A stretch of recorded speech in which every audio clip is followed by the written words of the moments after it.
Hi, I'm Maushmi from Maushu's Pilates, and today's video is just about posture and alignment.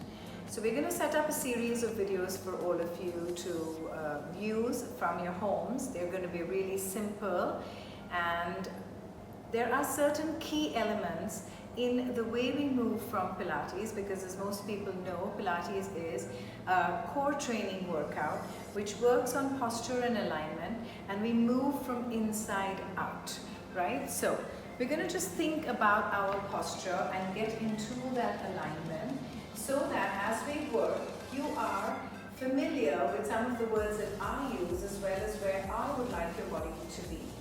So if we're going to start in our standing space, we're going to make sure that our feet start off together, make a little pizza slice, and then follow our heels through so we have all of that parallelness. Imagine on the sole of your foot you have a triangle with one vertex at the ball of the big toe, one on the lower bottom of the little toe, and one in the center of the heel. And if we join the dots, we get this triangle. And we're going to distribute our weight through that triangle on the soles of our feet.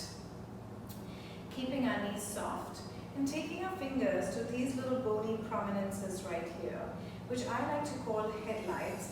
And for the entire series that you will be seeing, that's what I'm going to call them. So we think of the headlights, we're going to create a little tilt and take the headlight beam to the floor. And when we do that, we're going to feel the lower back arch. So we're going to take the headlights to the floor and then we're going to lift them up. And this is also known as just pelvic tilt. So we're going to work through those tilts, find a center or neutral, because that's what we work a lot from in Pilates, and create that connection of the neutral, engaging into what I like to call the belt muscle, which is this big guy coming all the way from the back and just sitting under our belly or under our belly button. And then just engage that belt muscle, imagining that you're going to just close your belt into hold number 1 or 2, and gently taking the belly away from the t-shirt. We're going to next look at our upper body posture, bringing our ribs down towards the torso, so we don't have a chest bone flare, which would then cause an upper back extension or a curve. So we have the shoulders stacked over the ribs, ribs over the hips. We have the triangle on the sole of our feet, and we weight distributed or evened it out over there, softened through the knees, and then from here we're going to work onto the upper body. So we're going to keep those shoulders nice, wide and open, length at the back of the neck. And my favorite fruit or vegetable is the tomato. So I always like to imagine that I'm holding this big, fat, really ripe tomato between my chin and my chest. And I don't want to squish it or drop it. And this is something that I would like all of you to think about if you're doing the standing exercises. So though I do tend to cue them in on and off, but these are the cues that I will be giving. So it's good for you to spend just using this video into getting into your center, connecting into your posture and alignment, and then we can keep building on that. So for the next bit of it, you're going to also take that same thought process into lying down. If I'm lying down now, I'm going to start again with the feet on the mat. And as I lay down, I'm also going to keep that parallelness. If I've lost it, then I can start with making that pizza slice V and turning my heels out. And then from here, I'm going to just reconnect to my posture. So if I take it from the top this time, is my neck creasing at the back. I lengthen my neck. Imagine I'm drawing my head away, holding my tomato, opening my shoulders nice and wide, arms are by the side. My ribs should melt like ice cream on the mat.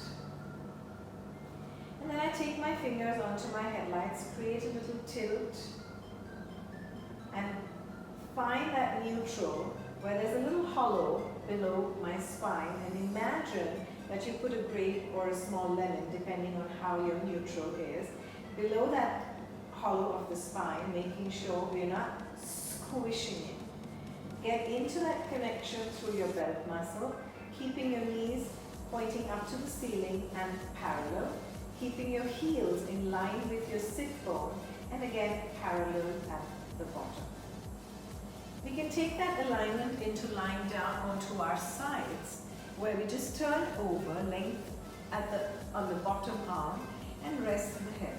Taking the shoulders away, and imagine you've got two barbecue spokes, one going through the shoulder and one going through the hips, so that you're not twisting or turning in any direction. You're going to stack your feet, stack your knees, and then just take a little peek to see if your heels are in line with your buttocks, are in line with your shoulders, and feel that length in the body. Take your top hand, place it on your top headline, and take it away. So I use headlights so many times, it's really important for you to know where they are. These two little knobs just below your waistline, right? And you want to create that space. So if you've taken your top hand, taken the top hip away, and created that space, you're not squishing into the mat.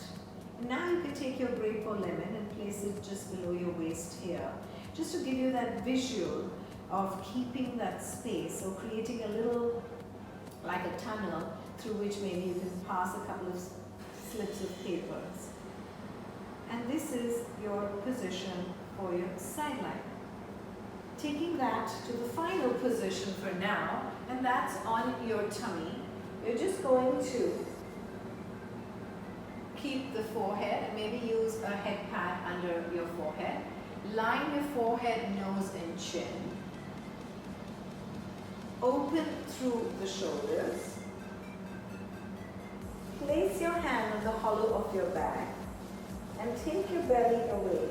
So we're getting that hollow to flatten out and it's not staying super arched.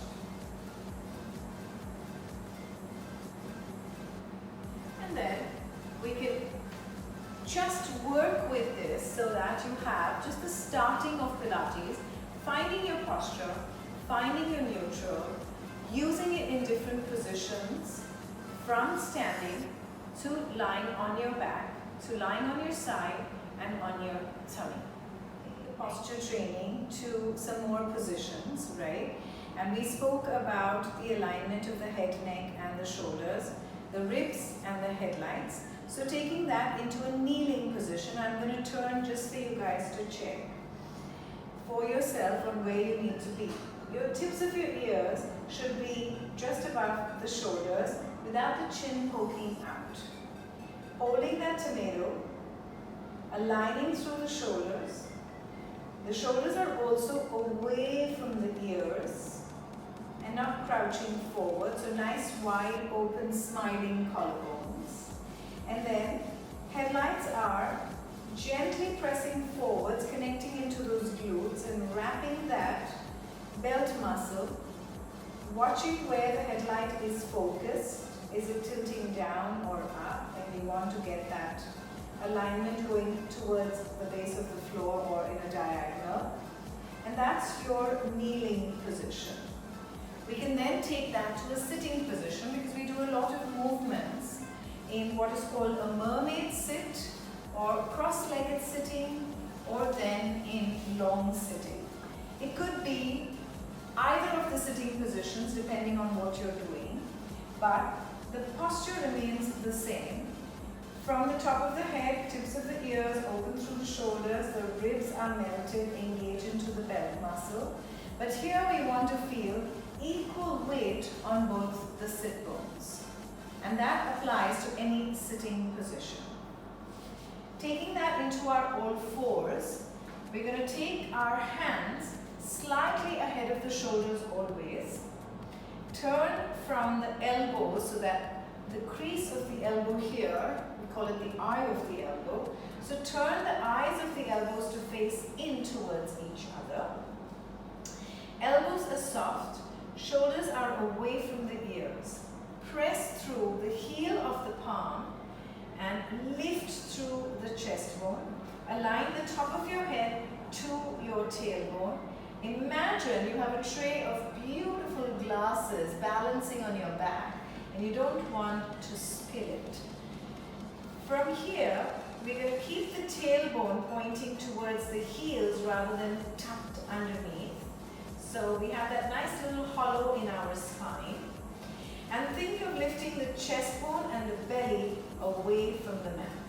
So that gives you your all fours to do all kinds of movements that you like. And it doesn't necessarily have to be with Pilates. It could be for any functional training or any series of exercises that you're doing. And lastly, we take it into a plank. So we apply the same thing in our plank, keeping the top of the head to the tailbone in a nice long line and watching for all the key elements, as I call it, from the head all the way down to your feet, working in all the different positions.